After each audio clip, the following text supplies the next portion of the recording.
नमस्ते बच्चों। मैं मनीषा गोखले आशीष हिंदी क्लासेस में आप सभी का स्वागत है। आज के इस वीडियो में हम चर्चा करेंगे आपकी पाठ्यपुस्तक स्पर्श भाग 2 के गद्य खंड से पहली कहानी बड़े भाई साहब के प्रश्नोत्तरों पर। पाठ्यपुस्तक के प्रश्नोत्तरों के अलावा पिछले 5 साल की परीक्षाओं में पूछे गए प्रश्नों के उत्तरों पर भी हम डिस्कशन करेंगे। साथ ही साथ सीबीएसई के सैंपल पेपर में भी जो क्वेश्चंस आए हैं उन्हें भी आज हम डिस्कस करेंगे, तो मेरे वीडियो को आप आखिरी तक जरूर देखना। इस कहानी को लिखा है मुंशी प्रेमचंद जी ने। तो चलिए शुरू करते हैं। सबसे पहले हम एमसीक्यू बेस्ड क्वेश्चन जो पठित गद्यांश इस पाठ से आए हैं आपकी परीक्षाओं में, उस पर चर्चा करने वाले हैं। पहला आया था, इतिहास में रावण का हाल तो पड़ा ही होगा, उसके चरित्र से तुमने कौन सा उपदेश लिया? या यूं ही पढ़ गए, महज इम्तिहान पास कर लेना कोई चीज नहीं, असल चीज है बुद्धि का विकास।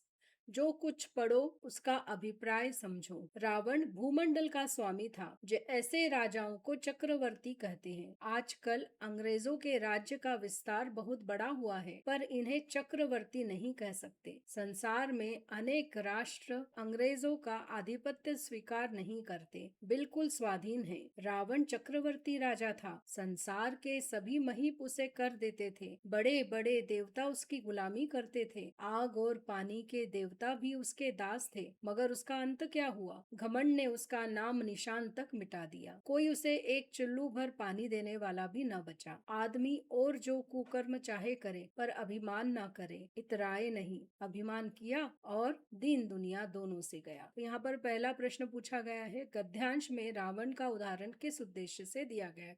किस उद्देश्य मतलब व्हाट इज द पर्पस कि रावण का एग्जाम्पल बड़े भाई ने छोटे भाई को दिया? तो इसमें पहला ऑप्शन है, छोटे भाई को अभिमान के दुष्परिणामों से अवगत कराने के लिए। मतलब अभिमान से क्या क्या बुरे परिणाम हो सकते हैं, क्या क्या मुश्किलें आ सकती है, उसके बारे में बताने के लिए। दूसरा है, रावण के दुखदाई और एकाकी अंत से परिचित कराने के लिए। रावण को अंग्रेजों से भी अधिक शक्तिशाली बताने के लिए। रावण के शक्तिशाली साम्राज्य से परिचित कराने के लिए। ये सभी बातें सही है, लेकिन सबसे इम्पोर्टेंट बात जो इतना बड़ा एग्जाम्पल बड़े भाई ने दिया, वो इसलिए ताकि छोटा भाई घमंड ना करे। दूसरा प्रश्न है, रावण को चक्रवर्ती सम्राट कहे जाने का मुख्य कारण है बड़े बड़े देवताओं को अपने नियंत्रण में रखना, संपूर्ण संसार पर अपना आधिपत्य स्थापित करना, राजा महाराजाओं से मनमाना कर वसूल करना, अपने राज्य का विस्तार दूर तक करना। तो राज्य का विस्तार रावण ने भी किया है और अंग्रेजों ने भी किया है, पर फिर भी अंग्रेज चक्रवर्ती राजा नहीं है। केवल बड़े बड़े देवताओं को नियंत्रण करने से भी वह चक्रवर्ती राजा नहीं बन सकता, या केवल राजा महाराजाओं से मनमाना कर जैसे अंग्रेज भी लिया करते थे, कोई चक्रवर्ती राजा नहीं बन जाता। चक्रवर्ती राजा बनने की मेन इंपॉर्टेंट जो टर्म एंड कंडीशन है वो यह है कि संपूर्ण संसार पर अपना आधिपत्य, अपना शासन, अपना अधिकार स्थापित हो। यहाँ तीसरा प्रश्न है, निम्नलिखित कथन और कारण को ध्यानपूर्वक पढ़कर दिए गए विकल्पों से सही उत्तर चुनकर लिखिए। यहाँ पर कथन है, इम्तिहान पास कर लेना कोई चीज नहीं, असल चीज है बुद्धि का विकास। और उसका कारण क्या है? वास्तविक ज्ञान बौद्धिक ज्ञान है जो जीवन को सार्थक बनाता है। तो यहाँ पर इम्तिहान पास करना मतलब केवल रट लेना और आंसर दे देना, यह चीज नहीं, बुद्धि का विकास। और बुद्धि का विकास ही कहलाएगा बौद्धिक ज्ञान, है ना? तो कारण सही है बिल्कुल, क्योंकि जीवन को सार्थक तो हम यहाँ पर लिख सकते हैं। कथन और कारण दोनों गलत नहीं, ये बात नहीं है। कथन और कारण दोनों सही, और कारण कथन की सही व्याख्या करता है। जी हाँ, यहाँ पर कथन और कारण दोनों सही है और कारण कथन की सही व्याख्या करता है। कथन गलत है ये तो हम कह ही नहीं सकते, कथन सही है लेकिन कारण कथन की गलत व्याख्या ये भी नहीं है, तो हमारा सही आंसर होगा बी। उसके बाद में चौथा प्रश्न है, कॉलम 1 को कॉलम 2 से सुमेलित कीजिए, मतलब जोड़िए और सही विकल्प का चयन कीजिए। तो यहाँ पर 3 मुहावरे दिए गए हैं और यहाँ उनके अर्थ दिए गए हैं, हमें सही अर्थ से जोड़ना है। तो नाम निशान मिटा देना मतलब अस्तित्व का समाप्त करना होता है, तो पहले का क्या आएगा? दूसरा। चुल्लू भर पानी न देना, थोड़ी सी भी सहायता ना करना, दीन दुनिया से जाना, कहीं का ना रहना। तो इस हिसाब से हमारा क्या बन रहा है? पहले का बन रहा है दूसरा। तो पहले के दूसरे वाले 2 ऑप्शन है सी और डी, पहले का दूसरा, दूसरे का पहला और पहले का तीसरा, तीसरे का तीसरा, नहीं ये नहीं है। सी वाला देखिए, पहले का दूसरा, दूसरे का तीसरा और सी वाला बिल्कुल सही है। पांचवा प्रश्न है, गद्यांश के मूल भाव को व्यक्त करने वाला या वाले कथन है। व्यक्ति को घमंड नहीं करना चाहिए, हाँ ये बात कही है। शिक्षा प्राप्ति का उद्देश्य ज्ञान के साथ बौद्धिक विकास है, यह भी बात सही है। देवताओं का अनादर नहीं करना चाहिए, ये कुछ भी राइटर ने इसमें नहीं बोला है। किताबें पढ़कर ही शिक्षा प्राप्त की जाती है, यह भी नहीं बोला है। तो हमारे लिए सही ऑप्शन क्या होंगे, पहला और दूसरा, तो हम सी वाले को चुनेंगे। एक और सीन पैसेज पिछली परीक्षाओं में आया था। प्रश्न था, निम्नलिखित गद्यांश को पढ़कर पूछे गए प्रश्नों के लिए सही विकल्प को चुनकर लिखिए। सालाना इम्तिहान हुआ, भाई साहब फेल हो गए, मैं पास हो गया और दर्जे में प्रथम आया। मेरे और उनके बीच में केवल 2 साल का अंतर रह गया। जी मैं आया भाई साहब को आड़े हाथों लूं। आपकी वह घोर तपस्या कहाँ गई?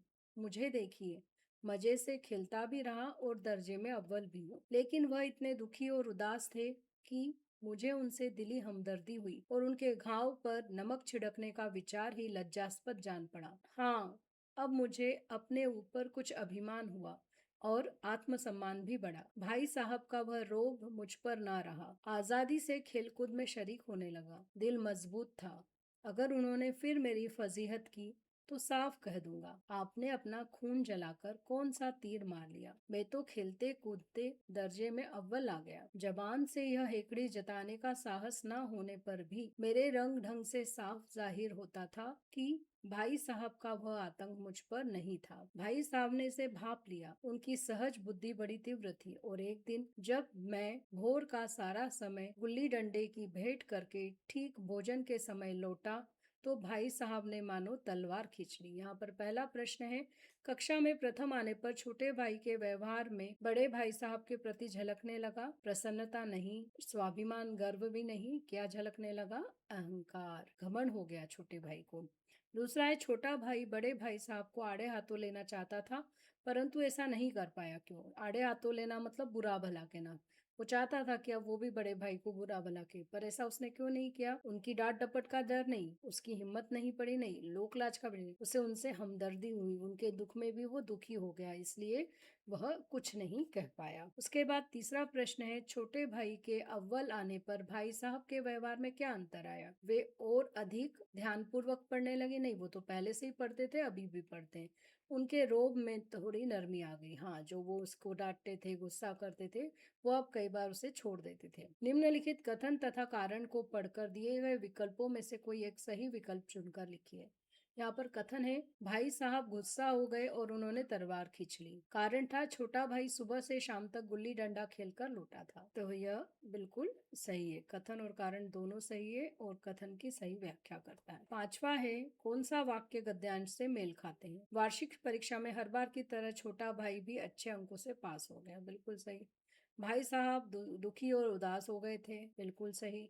छोटे भाई ने अपने हाव भाव से दर्शा दिया कि उन दोनों में कोई बराबरी नहीं, उसने ये दर्शाया कि अब आपकी डांट का मुझ पर असर नहीं होगा।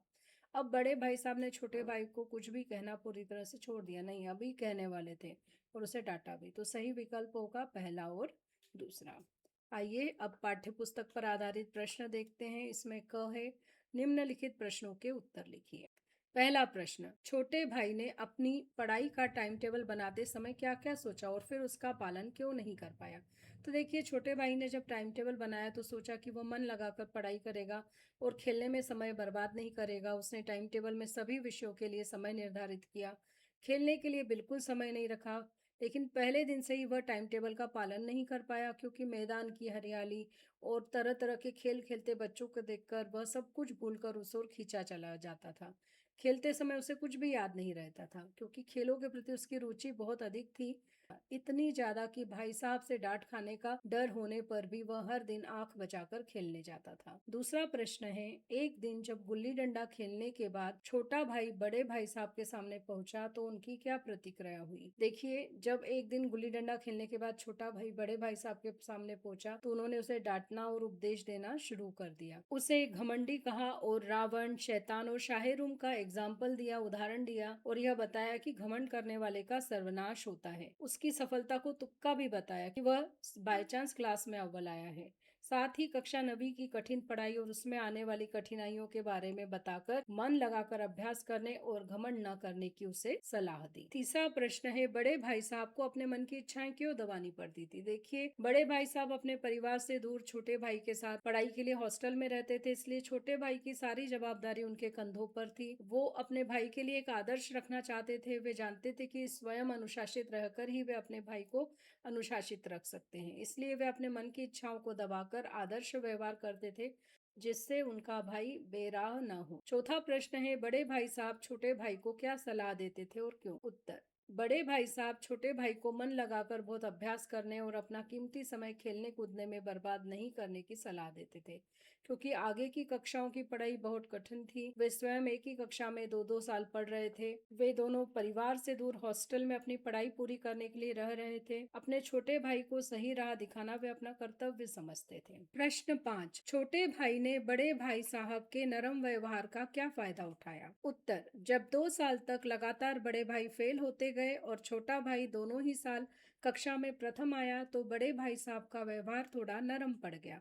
छोटे भाई को लगने लगा कि अब बड़े भाई साहब उसे डांटने और उपदेश देने का हक खो चुके हैं। उसकी आजादी बढ़ गई। अब वह बिल्कुल नहीं पढ़ता था। उसे लगता था कि वह पढ़े या ना पढ़े, उसका भाग्य बलवान है और वह पास हो ही जाएगा। अब वह अपना पूरा समय पतंगबाजी में लगाने लगा। ख, निम्नलिखित प्रश्नों के उत्तर 50 से 60 शब्दों में लिखिए। पहला प्रश्न, बड़े भाई की डांट फटकार अगर ना मिलती तो क्या छोटा भाई कक्षा में अव्वल आता?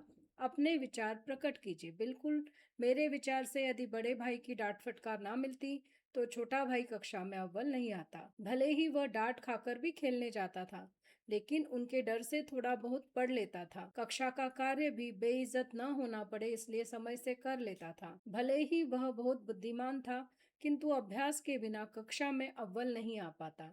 तो इस तरह से अप्रत्यक्ष रूप से ही सही, भाई साहब की डांट व उपदेश के कारण ही वह कक्षा में सफल हो सका। प्रश्न 2, इस पाठ में लेखक ने समूची शिक्षा के किन तौर तरीकों पर व्यंग किया है? क्या आप उनके विचार से सहमत हैं? बिल्कुल, इस पाठ में लेखक ने उस समय की शिक्षा व्यवस्था के अनेक तौर तरीकों पर व्यंग किया है, जैसे कि उन्हें अपने देश की जगह पर अंग्रेजों का इतिहास पढ़ाया जाता था, जिसे समझना छात्रों के लिए मुश्किल हो जाता था।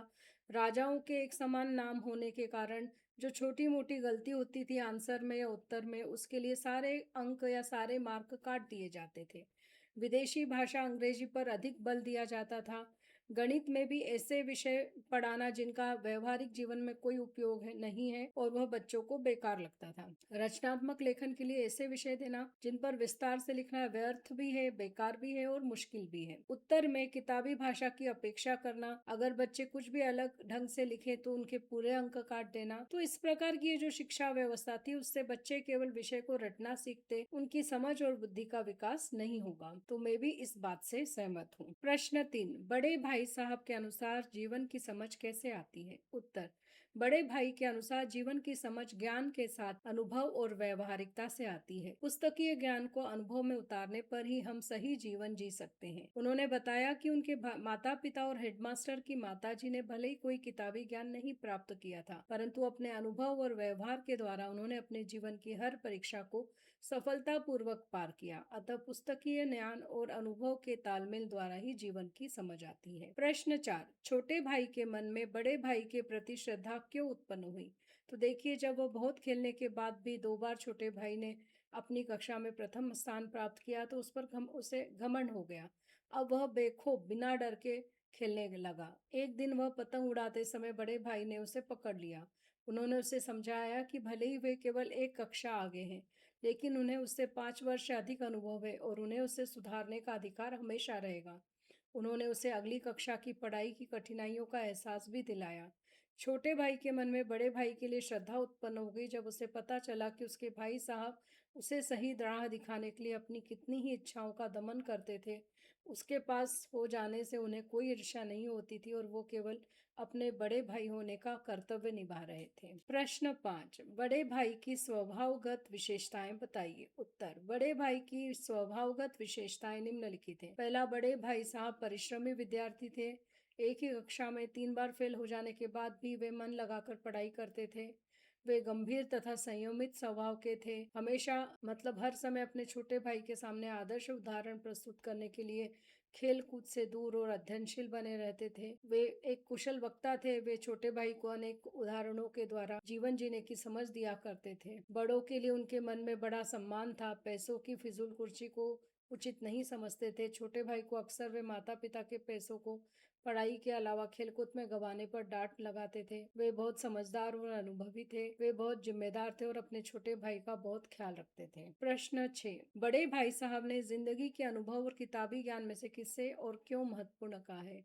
बड़े भाई साहब ने जिंदगी के अनुभव और किताबी ज्ञान में से अनुभव को महत्वपूर्ण कहा है। किताबी ज्ञान तो रट्टा मारने का नाम है। उसमें ऐसी ऐसी बातें हैं जिनका जीवन से कुछ लेना देना नहीं। इससे बुद्धि का विकास और जीवन की सही समझ विकसित नहीं हो पाती है, जबकि अनुभवों से हमारे व्यवहारिक ज्ञान में वृद्धि होती है। उन्होंने अपने माता पिता और हेडमास्टर साहब की माता जी का भी उदाहरण दिया कि वे सभी बहुत कम पढ़े लिखे या अनपढ़ है, लेकिन उन्हें जीवन का अनुभव बहुत अधिक है और उन्होंने अपने सभी कर्तव्य बहुत अच्छे से निभाए हैं। अब हम डिस्कस करने वाले हैं पिछली परीक्षाओं में पूछे गए प्रश्न और उनके उत्तर पर।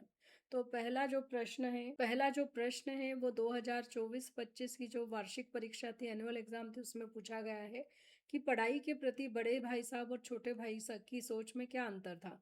इस पाठ के आधार पर लिखना है। तो बड़े भाई साहब पढ़ाई को जीवन निर्माण, चरित्र विकास और भविष्य संवारने का साधन मानते थे, इसलिए वे गंभीरता और मेहनत से पढ़ाई करते थे। वे उस समय की शिक्षा प्रणाली से संतुष्ट नहीं थे। ऐसी रटंत विद्या से बुद्धि का विकास संभव नहीं हो सकता है।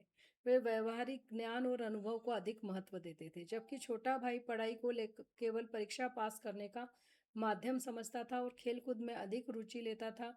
उसके लिए पढ़ाई एक बोझ जैसी थी। दूसरा प्रश्न जो कि सीबीएसई के सैंपल पेपर 2025-26 में आया है, वह है बड़े भाई साहब की विशेषताओं के बारे में लिखिए। तो बड़े भाई साहब की स्वभावगत विशेषताएं निम्नलिखित हैं। वे बहुत परिश्रमी विद्यार्थी थे। एक ही कक्षा में 3 बार फेल हो जाने के बाद भी वे मन लगाकर पढ़ाई करते थे। वे गंभीर तथा संयमित स्वभाव के थे, अर्थात हर समय अपने छोटे भाई के सामने आदर्श उदाहरण प्रस्तुत करने के लिए खेलकूद से दूर और रहते थे और अध्ययनशील बने रहते थे। बड़े भाई साहब कुशल वक्ता थे। वे छोटे भाई को अनेकों उदाहरणों द्वारा जीवन जीने की समझ दिया करते थे। बड़ों के लिए उनके मन में बड़ा सम्मान था। पैसों की फिजूल खर्ची को उचित नहीं समझते थे। छोटे भाई को अक्सर वे माता पिता के पैसों को पढ़ाई के अलावा खेलकूद में गंवाने पर डांट लगाते थे। वे बहुत समझदार और अनुभवी थे। वे बहुत जिम्मेदार थे और अपने छोटे भाई का बहुत ख्याल रखते थे। तीसरा प्रश्न जो कि सीबीएसई के सैंपल पेपर 2024-25 में आया था कि मेरे देखते तुम बेराह न चलने पाओगे। इस पंक्ति से बड़े भाई के कर्तव्य और अधिकार का पता कैसे चलता है? तो देखिए, इस पंक्ति से बड़े भाई के कर्तव्य और अधिकार दोनों का पता चलता है। वो लेखक से 5 साल बड़े थे और कई बार फेल होने के कारण केवल एक कक्षा आगे थे, लेकिन उन्हें जिंदगी का अनुभव अधिक था और बड़े भी थे, इसलिए अपने छोटे भाई को रोकने या किसी बात में मना करने का उन्हें पूरा अधिकार था। माता पिता से दूर हॉस्टल में रहने के कारण वे अपना कर्तव्य भली भांति समझते थे, इसलिए समय समय पर छोटे भाई को डांटते और समझाते रहते थे। इस पंक्ति में उनके कर्तव्य बोध का पता चलता है, जब वे कहते हैं कि चाहे छोटा भाई उनसे पढ़ाई में कितना भी आगे निकल जाए, लेकिन वे उसे गलत काम कभी ना करने देंगे। चौथा प्रश्न है, परिवार के अनुभवी जनों द्वारा दी गई सीख भविष्य निर्माण में सहायक सिद्ध होती है। आपके द्वारा स्पर्श पाठ्य पुस्तक में पढ़े गए पाठ के माध्यम से भी यह ज्ञात होता है। कहानी के पात्रों के माध्यम से कथन को सिद्ध करो। तो यह जो प्रश्न है वो आया है सीबीएसई के सैंपल पेपर 2023-24 के सैंपल पेपर में। तो यहाँ पर उत्तर हम लिख सकते हैं कि पाठ्य पुस्तक की जो कहानी बड़े भाई साहब है, उसमें हमें यह बात देखने को मिलती है। बड़े भाई साहब छोटे भाई से 5 साल बड़े और अनुभवी थे। वे बड़े अध्ययनशील थे, फिर भी एक कक्षा में 2-2 3-3 बार फेल हो जाते थे। वहीं छोटे भाई का मन पढ़ाई में बिल्कुल नहीं लगता था।